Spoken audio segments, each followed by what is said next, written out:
ಜನವರಿ 22ಕ್ಕೆ ಅಯೋಧ್ಯೆಯಲ್ಲಿ ರಾಮ ಮಂದಿರ ಉದ್ಘಾಟನೆಯಾಗ್ತಾ ಇದೆ. ಈ ಹಿನ್ನೆಲೆಯಲ್ಲಿ ಅವತ್ತಿನ ದಿನ ರಾಜ್ಯದಲ್ಲಿ ಸಾರ್ವತ್ರಿಕ ರಜೆಯನ್ನ ಘೋಷಣೆ ಮಾಡಬೇಕು ಅಂತ ಬಿಜೆಪಿ ಶಾಸಕರು ಆಗ್ರಹಿಸಿದ್ದಾರೆ.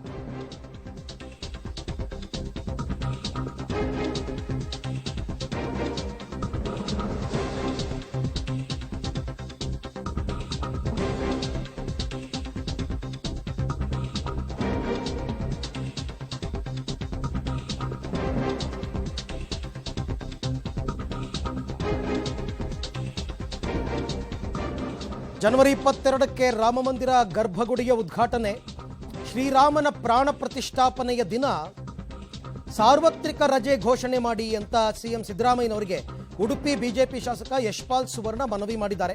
ಭಾರತ ಹಿಂದೂ ರಾಷ್ಟ್ರ, ರಾಜ್ಯದಲ್ಲಿ 6.5 ಕೋಟಿ ಹಿಂದೂಗಳಿದ್ದಾರೆ.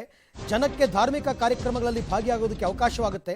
ರಾಮ ಮಂದಿರ ನಿರ್ಮಾಣ ಸಿದ್ದರಾಮಯ್ಯನವ್ರ ಖುಷಿ ಇದೆ, ಆದರೆ ಅಲ್ಪಸಂಖ್ಯಾತರ ಓಲೈಕೆಗಾಗಿ ಹೀಗೆ ವರ್ತಿಸ್ತಾ ಇದ್ದಾರೆ ಅಂತ ಪಬ್ಲಿಕ್ ಟಿವಿಗೆ ಯಶ್ಪಾಲ್ ಸುವರ್ಣ ಅವರು ಕೊಟ್ಟಿರ್ತಕ್ಕಂತಹ ಒಂದು ಹೇಳಿಕೆ. ಇದು ನನ್ನ ಪ್ರಕಾರ ದೊಡ್ಡ ಮಟ್ಟದಲ್ಲಿ ಸದ್ದಾಗುತ್ತೆ. ಅವತ್ತೊಂದು ದಿನ ಸಾರ್ವತ್ರಿಕ ರಜೆ ಘೋಷಣೆ ಮಾಡಬೇಕು. ಜನರು ಖುಷಿಯಿಂದ, ಅಂದರೆ ಅಲ್ಲಿಗೆ ಹೋಗ್ತಾರೋ ಬಿಡ್ತಾರೋ ಅದು ಬೇರೆ ವಿಚಾರ, ಮನೆಯಲ್ಲಿಯೇ ಈ ಧಾರ್ಮಿಕ ಕಾರ್ಯಕ್ರಮವನ್ನು ಆಚರಣೆ ಮಾಡೋದಕ್ಕೆ ಅವತ್ತೊಂದು ಒಂದು ದಿನ ರಜೆಯನ್ನು ಘೋಷಣೆ ಮಾಡಿ ಅಂತ ಈಗ ಯಶ್ಪಾಲ್ ಸುವರ್ಣ ಅವರು ಮನವಿಯನ್ನು ಮಾಡಿಕೊಂಡಿದ್ದಾರೆ. ಒಂದು ಕಡೆ ಇದು ಸರ್ಕಾರಕ್ಕೆ ಇಕ್ಕಟ್ಟಿಗೆ ಸಿಕ್ಕಾಕ್ಸತ್ತಿಲ್ಲ ಅಂತಲ್ಲ, ಬಟ್ ಏನು ತೀರ್ಮಾನ ತಗೋತಾರೆ ಅಂತಕ್ಕಂಥದ್ದನ್ನು ನೋಡಬೇಕು. ಪತ್ರವನ್ನು ಬರೆದಿದ್ದಾರೆ ಯಶ್ಪಾಲ್ ಸುವರ್ಣ, ಡೀಟೇಲಾಗಿ ಹೇಳ್ತಾ ಬರ್ತಾರೆ ಅವರು.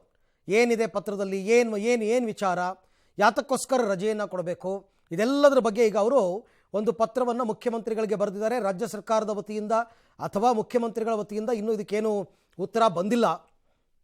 ಜನವರಿ 22ನೇ ತಾರೀಕು ಆವತ್ತಿನ ದಿನ ಸಾರ್ವತ್ರಿಕ ರಜೆ, ಎಲ್ಲರಿಗೂ ಕೂಡ ರಜೆಯನ್ನು ಘೋಷಣೆ ಮಾಡಿ. ಅವತ್ತು ಶಾಲಾ ಕಾಲೇಜುಗಳು, ಬ್ಯಾಂಕು, ಸರ್ಕಾರಿ ಕಚೇರಿ ಎಲ್ಲದಕ್ಕೂ ಕೂಡ ಅವತ್ತು ಸೋಮವಾರ ರಜೆ ಕೊಡಿ. ಏನು ತಪ್ಪು ರಜೆಯನ್ನು ಕೊಡೋದ್ರಿಂದ? ಎಲ್ಲರೂ ಕೂಡ ಖುಷಿಯಿಂದ ಪಾಲ್ಗೊಳ್ತಾರೆ. ಆಮೇಲೆ ಬಹುಸಂಖ್ಯಾತರು ಇರ್ತಕ್ಕಂಥದ್ದು ಹಿಂದೂಗಳು, ಬಹುಸಂಖ್ಯಾತರ ಮನವಿಗೆ ನೀವು ಮನ್ನಣೆಯನ್ನು ಕೊಡಬೇಕಲ್ವಾ, ಹಾಗಾಗಿ ಅವತ್ತೊಂದು ದಿನ ನೀವು ರಜೆ ಕೊಡಬೇಕು ಅಂತ ಈಗ ಅವರು ಒಂದು ಪತ್ರವನ್ನು ಬರೆದು ಒಂದು ಬಾಣವನ್ನು ಬಿಟ್ಟಿದ್ದಾರೆ. ಸರ್ಕಾರದ ಕಡೆಗೆ ಒಂದು ಬಾಣವನ್ನು ಬಿಟ್ಟಿದ್ದಾರೆ. ಆ ಅಸ್ತ್ರವನ್ನು ಈಗ ರಾಜ್ಯ ಸರ್ಕಾರ ಹೇಗೆ ಎದುರಿಸುತ್ತೆ ಅನ್ನುವಂಥದ್ದೇ ಪ್ರಶ್ನೆ. ಯಾವ ರೀತಿ ಸರ್ಕಾರ ಇದನ್ನು ಫೇಸ್ ಮಾಡುತ್ತೆ? ಇವರು ಕೇಳಿದಂಗೆ ಅವತ್ತು ರಜೆ ಘೋಷಣೆ ಮಾಡ್ತಾರಾ? ಯಾಕೆ ಅಂದರೆ ಸಿದ್ದರಾಮಯ್ಯನವರು ಕೂಡ ಈಗಾಗಲೇ ರಾಮ ಮಂದಿರದ ಪರವಾಗಿ ಮಾತನಾಡಿದ್ದಾರೆ, ಗೃಹ ಸಚಿವ ಪರಮೇಶ್ವರ್ ಅವರು ಮಾತನಾಡಿದ್ದಾರೆ. ಸೊ ಯಾವ ರೀತಿ ಇದನ್ನು ಅವರು ಹ್ಯಾಂಡಲ್ ಮಾಡ್ತಾರೆ ಅಂತಕ್ಕಂಥದ್ದೇ ಕುತೂಹಲ. ಜನವರಿ 22ರ ರಾಮ ಮಂದಿರ ಉದ್ಘಾಟನೆಯ ದಿವಸ ಇಡೀ ದೇಶದಲ್ಲಿ ಉತ್ಸವ ಮಾಡಬೇಕು ಅಂತೇಳಿ ಪ್ರಧಾನಿ ನರೇಂದ್ರ ಮೋದಿ ಅವರು ಕರೆ ಕೊಟ್ಟಿದ್ದಾರೆ. ಈ ಹಿನ್ನೆಲೆಯಲ್ಲಿ ಬೇರೆ ಬೇರೆ ಧಾರ್ಮಿಕ ಕಾರ್ಯಕ್ರಮಗಳನ್ನು ಗ್ರಾಮಗಳಲ್ಲಿ ಆಯೋಜನೆ ಮಾಡಲಾಗಿದೆ. ಈ ನಡುವೆ ಉಡುಪಿ ಶಾಸಕ ಯಶ್ಪಾಲ್ ಸುವರ್ಣ ಮುಖ್ಯಮಂತ್ರಿ ಸಿದ್ದರಾಮಯ್ಯ ಅವರಿಗೆ ಒಂದು ಮನವಿ ಪತ್ರವನ್ನು ಬರೆದಿದ್ದೀರಿ. ಸರ್, ಆ ಮನವಿ ಪತ್ರ ಏನು ಅನ್ನೋದನ್ನು ನೀವೇ ಹೇಳಿ. ಜನವರಿ 22ರಂದು ಸಾರ್ವತ್ರಿಕ ರಜೆ ಘೋಷಣೆ ಮಾಡುವ ಮೂಲಕ ನಾಡಿನ ಸಮಸ್ತರು ಕೂಡ ಆ ಒಂದು ಹಬ್ಬದ ವಾತಾವರಣದಲ್ಲಿ ಭಾಗಿಯಾಗಬೇಕು. ನೇರ ಪ್ರಸಾರವನ್ನು ಕಣ್ತುಂಬ ನೋಡಬೇಕು. ಹಿಂದೂಗಳ ಪವಿತ್ರ ಕ್ಷೇತ್ರ, ಆ ಪವಿತ್ರ ದಿನದಂದು ಎಲ್ಲರೂ ಆ ಕಾರ್ಯಕ್ರಮಕ್ಕೆ ಸಾಕ್ಷಿಭೂತರಾಗಬೇಕೆಂಬ ದೃಷ್ಟಿಯಲ್ಲಿ ಮುಖ್ಯಮಂತ್ರಿಯವರ ಗಮನಕ್ಕೆ ತಂದಿದ್ದೇನೆ, ಮನವಿಯನ್ನು ಮಾಡಿದ್ದೇನೆ. ಯಾವ ಕ್ಷೇತ್ರಕ್ಕೆಲ್ಲ ರಜೆ ಕೊಡಬೇಕು ಅಂತ? ಇಡೀ ರಾಜ್ಯದಾದ್ಯಂತ ಕೊಡಬೇಕಂತ ನಮ್ಮ ಯಾರಿಗೆ? ಶಾಲಾ ಕಾಲೇಜುಗಳಿಗೆ, ಸರ್ಕಾರಿ ಕಚೇರಿಗಳಿಗೆ ಕೆಲವೊಂದು ಅದರದೇ ಒಂದು ನಿಯಮಗಳಿರ್ತದೆ. ಆದರೆ ಸರ್ಕಾರಿ ಶಾಲೆ ಕಾಲೇಜುಗಳಿಗೆ ಕೊಡಲಿಕ್ಕೆ ಅವಕಾಶಗಳುಂಟು. ಯಾವ ಉದ್ದೇಶಕ್ಕೆ ಕೊಡಬೇಕು? ನೋಡಿ, ಎಲ್ಲ ವಿದ್ಯಾರ್ಥಿಗಳು ಆ ಕಾರ್ಯಕ್ರಮದಲ್ಲಿ ಭಾಗವಹಿಸಬೇಕು. ಈಗಾಗಲೇ ನರೇಂದ್ರ ಮೋದಿಯವರು ಕರೆ ಕೊಟ್ಟಿದ್ದಾರೆ. ಎಲ್ಲ ಊರುಗಳಲ್ಲಿ ಭಜನಾ ಮಂದಿರ, ಮಠ ಮಂದಿರಗಳಲ್ಲಿ ಭಜನೆ ಇರ್ಬೋದು, ದೀಪಾಲಂಕಾರದ ಮೂಲಕ ಪೂಜೆ ಪುರಸ್ಕಾರಗಳೊಂದಿಗೆ ಆ ಸಂಭ್ರಮವನ್ನು ಮಾಡಬೇಕು. ಆ ಸಂಭ್ರಮದ ಇನ್ನಷ್ಟು ಯಶಸ್ಸಾಗಬೇಕಾದ್ರೆ ಆ ಭಾವನೆಗಳನ್ನು ನಮ್ಮ ಯುವ ಜನತೆಗೆ ತಿಳಿಸಬೇಕಾದ್ರೆ ಅವರು ರಜೆ ಸಿಕ್ಕಿದಾಗ ಜಾಸ್ತಿ ಅದರಲ್ಲಿ ತೊಡಗಿಸಿಕೊಳ್ಳಲಿಕ್ಕೆ ಸಾಧ್ಯವಾಗ್ತದೆ. ಆ ಸಂದರ್ಭದಲ್ಲಿ ಸಿದ್ದರಾಮಯ್ಯನವರಿಗೆ ನಾವು ಮನವಿಯನ್ನು ಮಾಡಿದ್ದೇವೆ. ಈಗ ಆ ದಿವಸ ಇಡೀ ದಿವಸ ಕಾರ್ಯಕ್ರಮ ಇರಬೇಕು, ದೀಪ ಬೆಳಗಬೇಕು ಅನ್ನುವಂಥದ್ದು. ಅಂದರೆ ರಜೆ ಇಲ್ಲದಿದ್ದರೆ ಆ ಕಾರ್ಯಕ್ರಮಗಳಲ್ಲಿ ಪಾಲ್ಗೊಳ್ಳಿಕ್ಕೆ ಆಗೋದಿಲ್ಲ ಜನಗಳಿಗೆ, ಮಕ್ಕಳಿಗೆ ಅಂತಾನೆ ಹೇಗೆ? ನೋಡಿ, ಇವತ್ತಿನ ಯುವ ಜನತೆಗೆ ರಾಮ ಜನ್ಮಭೂಮಿಯ ಆ ಹೋರಾಟಗಳು, 500 ವರ್ಷದ ಇತಿಹಾಸ, ಆ ಬಗ್ಗೆ ಇನ್ನೆಚ್ಚು ತಿಳ್ಕೊಳ್ಬೇಕಾದ್ರೆ ಆ ಕಾರ್ಯಕ್ರಮ ದಿನ ರಜೆಯನ್ನು ನೀಡಿದಾಗ ಮಾತ್ರ ಟಿವಿ ಮಾಧ್ಯಮದ ಮೂಲಕ ತಿಳ್ಕೊಳ್ಳಿಕ್ಕೆ ಸಾಧ್ಯವಾಗ್ತದೆ. ಮತ್ತು ಊರಿನ ಎಲ್ಲ ಭಜನೆ ಮಠ ಮಂದಿರಗಳಲ್ಲಿ ಕೂಡ ಭಜನೆ ಕಾರ್ಯಕ್ರಮ, ಧಾರ್ಮಿಕ ಕಾರ್ಯಕ್ರಮದಲ್ಲಿ ತೊಡಗಿಸಿಕೊಳ್ಳುವ ಮೂಲಕ ಇನ್ನೆಚ್ಚು ಧಾರ್ಮಿಕತೆ ಚಿಂತನೆಗಳಿಗೆ ಯುವ ಜನತೆಗೆ ತಿಳಿಸಲಿಕ್ಕೆ ಸಾಧ್ಯವಾಗ್ತದೆ. ಈಗ ಸಿದ್ದರಾಮಯ್ಯನವರಿಗೆ ನೀವು ಮನವಿ ಮಾಡಿದ್ದೀರಿ, ಇದು ಮಾಧ್ಯಮಗಳಲ್ಲಿ ಚರ್ಚೆ ಆಗ್ತಾ ಇದೆ. ಸಿದ್ದರಾಮಯ್ಯನವರು ರಜೆ ಕೊಡ್ಬೋದಾ? ಏನು ಅನ್ನಿಸ್ತಾ ಉಂಟು ನಿಮಗೆ ಅಂತ? ನೋಡಿ, ಸಿದ್ದರಾಮಯ್ಯನವರು ಆ್ಯಸ್ ಎ ಮುಖ್ಯಮಂತ್ರಿಗಳಾಗಿ ನಾವು ಅವರಿಗೆ ಮನವಿ ಮಾಡಿದ್ದೆವು.